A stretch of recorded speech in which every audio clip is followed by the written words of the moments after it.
1971-এ আমাদের স্বাধীনতার যুদ্ধ হয় এবং স্বাধীনতা যুদ্ধ বলতে আমরা যে বুঝি পূর্ব পাকিস্তান এবং পশ্চিম পাকিস্তানের মধ্যে একটা গৃহযুদ্ধ হয়। পশ্চিম পাকিস্তানের বিরুদ্ধে বিদ্রোহ করে বামেরা এবং আওয়ামী লীগ এবং শেষ হয় ভারতের সামরিক অভিযান এবং তাদের কাছে পাকিস্তানের ইস্টার্ন কমান্ডের আত্মসমর্পণের মধ্যে দিয়ে। এই বিদ্রোহের নেপথ্যে আওয়ামী লীগ যেই মূল বয়ান তৈরি করছে সেটা হইতেছে পাকিস্তান সরকার পূর্ব বাংলার প্রতি অর্থনৈতিক বৈষম্য করছে এবং শোষণ করছে।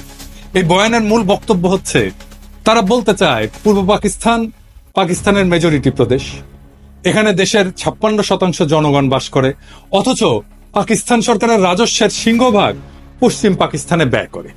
সেই টাকার অধিকাংশ আসে পূর্ব পাকিস্তান থেকে। পূর্ব পাকিস্তানে কামানো এই টাকা দিয়ে পশ্চিম পাকিস্তানের শাসক গোষ্ঠী নিজেদের এলাকার ব্যাপক উন্নয়ন করে। রাজস্ব খাত, উন্নয়ন খাত, আমদানি, বৈদেশিক সাহায্য ইত্যাদিতে পশ্চিম পাকিস্তানে ব্যয় করা হতো 75 থেকে 80 ভাগ, আর পূর্ব পাকিস্তানের ভাগে পড়তো মাত্র 20 থেকে 25 ভাগ।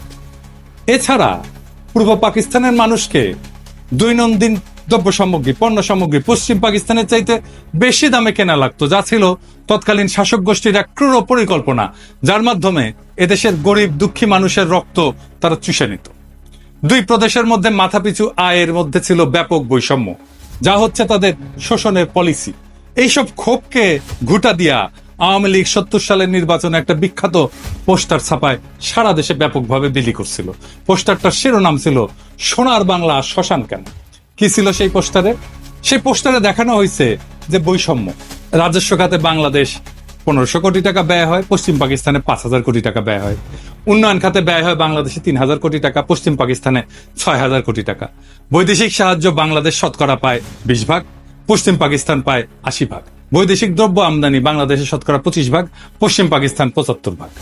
কেন্দ্রীয় সরকারের চাকরি বাংলাদেশের শতকরা 15 ভাগ আর পশ্চিম পাকিস্তানে 85 ভাগ। সামরিক বিভাগে চাকরি বাংলাদেশে শতকরা 10 ভাগ এবং পশ্চিম পাকিস্তানে 90 ভাগ। চাইলের দাম মন প্রতি বাংলাদেশে 50 টাকা আর পশ্চিম পাকিস্তানে 25 টাকা। আটা মন প্রতি বাংলাদেশে 30 টাকা, পশ্চিম পাকিস্তানে 15 টাকা।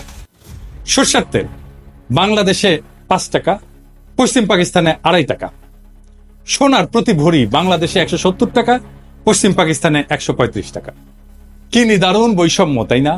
আসেন এটা আমরা খুলে দেখবো, এটা আমরা বুঝে দেখবো। 70 সালের নির্বাচনের সেই পোস্টারটা পরিকল্পনা করেন জনাব নুরুল ইসলাম এবং আঁকেন শিল্পী হাশেম খান। এই পোস্টারটা সারা দেশে ব্যাপক সাড়া ফেলে এবং এই পোস্টারটাই আওয়ামী লীগের স্বায়ত্ত শাসনের বয়ানের ন্যায্যতার মূল ভিত্তি। আওয়ামী লীগ পাকিস্তানের বিরুদ্ধে তার বিদ্রোহকে জাস্টিফাই করার জন্য যত আর্গুমেন্ট হাজির করছে তার সবকিছুর মূলে হচ্ছে পাকিস্তানিদের অর্থনৈতিক শোষণ। এখনো এরা তাই বলে। প্রাইমারি স্কুলের পাঠ্যপুস্তকের মধ্যেও এই পোস্টারটাকে ঢুকানো হয়েছিল এবং প্রায় সকলের মনেই ছোটবেলা থেকেই এইরকম একটা বদ্ধমূল ধারণা যে পাকিস্তান 23 বছরে অর্থনৈতিক প্রবঞ্চনা বাঙালিদেরকে বাধ্য করছে মুজিবের 6 দফা আন্দোলনকে সমর্থন করতে। সেই 6 দফা ছিল বাঙালি জাতির মুক্তির সনদ। 6 দফার ভিতরে 3টা দফাই ছিল পাকিস্তান থেকে পূর্ব বাংলাকে অর্থনৈতিকভাবে বিচ্ছিন্ন করার দফা। 70-এর নির্বাচনে নিরঙ্কুশ সংখ্যাগরিষ্ঠতা অর্জন করে আওয়ামী লীগ এবং তার ফলশ্রুতি সবার জানা। 60-এর দশকের শেষ দিকে পূর্ব বাংলার পত্রপত্রিকা ঘাটলেও এই অর্থনৈতিক শোষণ এবং বৈষম্যের বয়ানটাই মূল থিম হিসেবে লক্ষ্য করা যায়। যে কোনো বাংলাদেশিকে যদি আজকে জিজ্ঞেস করা হয় যে পাকিস্তানের বিরুদ্ধে বিদ্রোহ করার প্রধান যৌক্তিকতা কি, সে উত্তর দেয় পাকিস্তানিদের অর্থনৈতিক শোষণ। এর মানে আওয়ামী লীগের তৈরি করা বয়ান একদম শেকড় গেড়ে বসছে এদেশের বুকে। কারণ আওয়ামী লীগ যে ভুয়া অর্থনৈতিক বয়ান তৈরিতে পারদর্শী তাই প্রজন্মকে চোখে আঙুল দিয়ে দেখায় দেওয়া লাগবে না। বিগত 15 বছরে আমাদের সবার একদম চোখের সামনে আওয়ামী লীগ পরিসংখ্যান নিয়ে ভয়ঙ্কর কারচুপি করে মহা উন্নয়নের এক বয়ান তৈরি করছে, যেখানে বাস্তবতা হচ্ছে দেশের সব ব্যাংক এবং আর্থিক খাতকে লুটপাট করে নিঃশেষ করে ফেলা। কিছুদিন আগে বাণিজ্য উপদেষ্টা বলছে যে সব মিথ্যা পরিসংখ্যান দেওয়া হতো জিডিপি সহ। এটা এমন না যে এখন বলা হচ্ছে, হাসিনার আমলেও পত্রিকা মিথ্যা পরিসংখ্যান নিয়ে লিখত। জিয়া হাসান একটা বই লিখছিল উন্নয়ন বিভ্রম নামে, কিভাবে মিথ্যা পরিসংখ্যান দিয়ে উন্নয়নের বয়ান তৈরি করা হতো। তাহলে সেই আওয়ামী লীগ 50 বছর আগের ঘটনাকে নিয়ে কি রকম কারচুপি করছে সেটা সহজে অনুমান করা যায়। আমরা অনুমান করব না, আমরা তথ্য দিয়ে দেখব। আমরা আজকে আওয়ামী লীগের এই বয়ানকে তৎকালীন বাস্তবতার আলোকে পরীক্ষা করে দেখব যে এই অভিশপ্ত দলটা সেখানেও কি রকম কারচুপি করছিল। তৎকালীন পাকিস্তানের আর্কাইভ ঘেটে আমরা যাবতীয় প্রাসঙ্গিক ডকুমেন্ট জোগাড় করছি এবং বলাই বাহুল্য আওয়ামী লীগ এবং তাদের পোষা অর্থনীতিবিদরা নুরুল ইসলাম, রেহমান সোবহান ভয়াবহ জালিয়াতি করছে এই পোস্টার তৈরি করতে এবং ম্যানিফেস্টো তৈরি করতে। সেই নিয়ে বিস্তারিত আলোচনার আগে এদের আসল চরিত্র এবং এদের উদ্দেশ্য সম্পর্কে একটু আলোকপাত করা দরকার। মেজর ডালিমের একটা বই, যা দেখেছি, যা বুঝেছি, যা করেছি, ওইখান থেকে বলতেছি। ভারতে থাকতে উনি বলতেছেন, বিভিন্ন মহলে তখন ভবিষ্যৎ বাংলাদেশের রাষ্ট্রনীতি, অর্থনীতি, প্রশাসন প্রভৃতি বিষয়ে আলোচনার ঝড় বয়ে যাচ্ছে। একদিন এক সামাজিক অনুষ্ঠানে সরকারের এক অর্থনৈতিক উপদেষ্টা বললেন, স্বাধীন বাংলাদেশের ইকোনমিক ভায়াবিলিটি তেমন একটা নাই, মানে এটা অর্থনৈতিকভাবে এটা সফল হবে না। তার এই ধরনের বক্তব্যে অবাক করেছিল অনেককেই। প্রশ্ন করা হয়েছিল, স্বাধীন বাংলাদেশের ইকোনমিক ভায়াবিলিটি যদি নাই থাকে, তবে আপনারা 6 দফা প্রণয়ন করে জনগণকে উস্কে দিয়েছিলেন কেন? কেন বলেছিলেন পাকিস্তানের শোষণের হাত থেকে পূর্ব পাকিস্তানকে স্বাধীন করতে পারলেই সোনার বাংলা কায়েম হবে? তাহলে কি আপনাদের এ সমস্ত প্রচারণা ছিল মিথ্যে? জনগণকে ধোঁকা দিয়ে পাকিস্তানকে শুধুমাত্র দ্বিখণ্ডিত করার এক কূটকৌশল মাত্র? এ সমস্ত মৌলিক প্রশ্নের জবাব উক্ত বিশারদ সেদিন দিতে পারেননি। অত্যন্ত বিব্রতকর অবস্থায় কেটে পড়ে নিজেকে বাঁচিয়েছিলেন বিড়ম্বনার হাত থেকে। ঠিক একইভাবে আরেকদিন এক ঘরোয়া পরিবেশে কিছু বাঙালি জনাব ডিপি ধরকে ভবিষ্যৎ স্বাধীন বাংলাদেশের অর্থনীতি, শিল্পনীতি কি ধরনের হওয়া উচিত জানতে চাইলে তিনি জবাব দিয়েছিলেন ইংরেজিতে। কিন্তু বাংলায় এটা বোঝা যায় যে তোমাদের এসব নিয়ে কথাবার্তা বলার দরকার নাই, তুমি শুধু ফসল ফলাও, ধান ফলাও, বাকিগুলো আমরা দেখব। এই ধরনের কথা থেকে পরিষ্কার বোঝা যায় যে বাংলাদেশকে ভারতের অর্থনৈতিক বাজার এবং পশ্চাৎভূমিতে পরিণত করার ষড়যন্ত্র ছিল ভারতীয় আধিপত্যবাদী নীল নকশার অন্তর্ভুক্ত। শুধু কি তাই, বাংলাদেশের অর্থনীতিকে সম্পূর্ণভাবে বাংলাদেশের উপরে ভারতীয় নিয়ন্ত্রণ নিশ্চিত করার খায়েশটাও পরিষ্কারভাবে ধরা পড়েছিল জনাব ধরের বক্তব্যে। এই হচ্ছে বাঙালির মুক্তির সনদ প্রণেতাদের দৃষ্টিভঙ্গি, যারা নিজেরাই স্বাধীন বাংলাদেশে বিশ্বাস করত না, যারা সর্বদা ভারতকেই তাদের তীর্থভূমি হিসেবে কল্পনা করেছে আজীবন। গোলাম আজমের বই জীবনে যা দেখলাম, এখান থেকে একটা অংশ আমি পড়ে শোনাই। উনি 69 সালে আইয়ুব খানের সাথে সমস্ত রাজনৈতিক দলের গোল টেবিল বৈঠকে অংশ নেওয়ার পর পশ্চিম পাকিস্তান থেকে পূর্ব পাকিস্তানে ফিরতেছিলেন। তখন প্লেনে এক ব্যক্তির সাথে ওনার কথা হয়। একজন 6 দফা প্রণেতার দাবি, গোল টেবিল বৈঠক ব্যর্থ পরিণতির পর থেকে করাচি থেকে ঢাকা ফিরে আসার পথে বিমানে এক ভদ্রলোকের অত্যন্ত আগ্রহ ও উৎসাহ নিয়ে আমার সাথে হাত মিলালেন। আমি তাকে চিনলাম না। আমার পাশের আসনে বসা ভদ্রলোক অনুরোধ করে তার আসনে নিয়ে বসালেন এবং তিনি এসে আমার পাশে বসলেন। আমি বিস্মিত হয়ে তার পরিচয় জানতে চাইলাম। ধারণা করেছিলাম আদর্শিক দিক থেকে নিকটবর্তী হবেন, তাই আমার সাথে ঘনিষ্ঠ আলাপ করতে চান। অচিরেই টের পেলাম যে তিনি সম্পূর্ণ বিরোধী ক্যাম্পের লোক। গোল টেবিল বৈঠক ব্যর্থ হওয়ার পরে যারা বিজয়ীর গৌরব বোধ করছেন, তিনি তাদেরই একজন। পরাজিত প্রতিপক্ষের একজন প্রতিনিধিকে পেয়ে তিনি বিজয় উৎসবের অংশ হিসেবে ভ্রান্ত পথ ত্যাগ করার উপদেশ দিতে চেয়েছেন।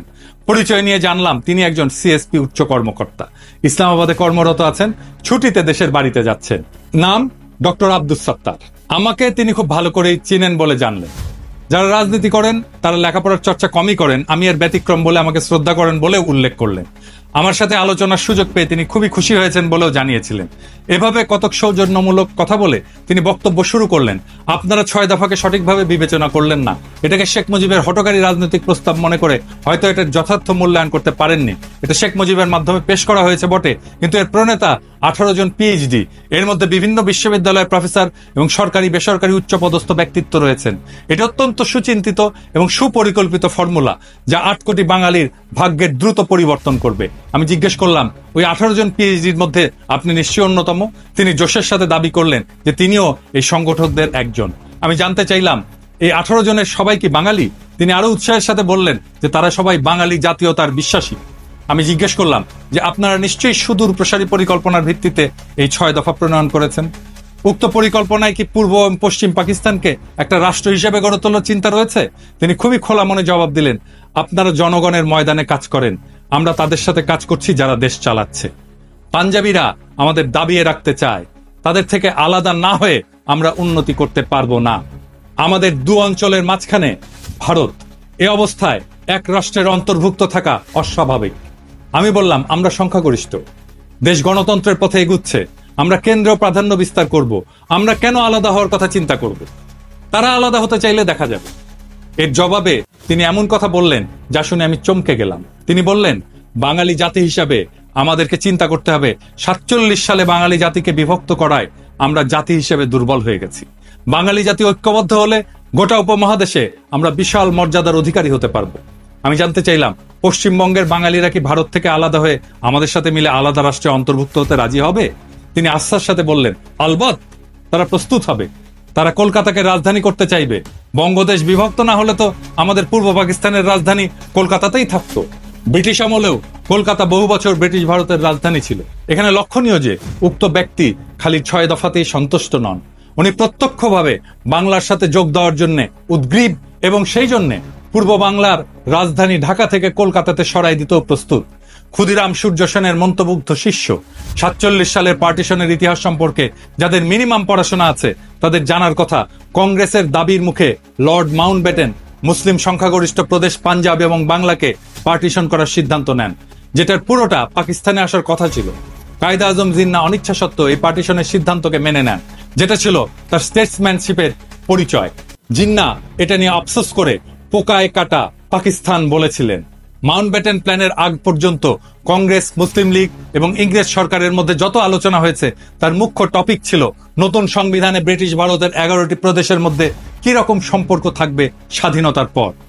1946 সালের ক্যাবিনেট মিশনে পুরো ভারতকে অখণ্ড রেখে মুসলিম প্রধান প্রদেশগুলোকে ম্যাক্সিমাম অটোনমি দেওয়ার একটা প্রস্তাব সংবিধানে করা হয়, যেটাতে মুসলিম লীগ এবং কায়েদে আজম সম্মতি প্রদান করেন।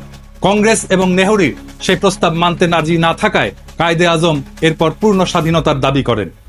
মাউন্টব্যাটেন প্রস্তাবের আগ পর্যন্ত প্রদেশগুলোকে অখণ্ড রেখে কোন প্রদেশ ভারতে থাকবে আর কোনটা পাকিস্তানে যাবে সেটা নিয়ে নেগোসিয়েশন চালান। মুসলিম লীগ 11টি প্রদেশের মধ্যে 4টি মুসলিম প্রধান প্রদেশ বাংলা, পাঞ্জাব, সিন্ধু, উত্তর পশ্চিম সীমান্ত প্রদেশ দাবি করে। মাউন্টব্যাটেন নেহরু দিয়ে ইনফ্লুয়েন্স হন। এই নেহরুর সাথে মাউন্টব্যাটেনের স্ত্রীর একটা অ্যাফেয়ার ছিল, দরকার পড়লে এটা রেফারেন্স দেওয়া যাবে। তো এই ইনফ্লুয়েন্সড হয়ে বাংলা এবং পাঞ্জাবের পুরো প্রদেশ না দিয়ে সেটাকেও পার্টিশন করার সিদ্ধান্ত নেন। 3রা জুন মাউন্টব্যাটেনের পার্টিশনের সিদ্ধান্তের পর ব্রিটিশ পার্লামেন্টের প্রথম প্ল্যানে, যেটা জুলাই মাসে ইন্ডিয়ান ইন্ডিপেন্ডেন্স অ্যাক্ট 1947-এর ভিতরে অন্তর্ভুক্ত ছিল, বাংলা প্রদেশের 5টি বিভাগের বর্ধমান প্রেসিডেন্সি, রাজশাহী, ঢাকা, চট্টগ্রাম 28টা জেলার মধ্যে পাকিস্তানকে 16টা জেলা প্রদান করা হয়। বর্ধমান বিভাগকে সম্পূর্ণ ভারতে, ঢাকা এবং চট্টগ্রাম বিভাগকে পার্বত্য চট্টগ্রাম ডিস্ট্রিক্ট বাদে, পার্বত্য চট্টগ্রাম পরে অন্তর্ভুক্ত হয়েছে।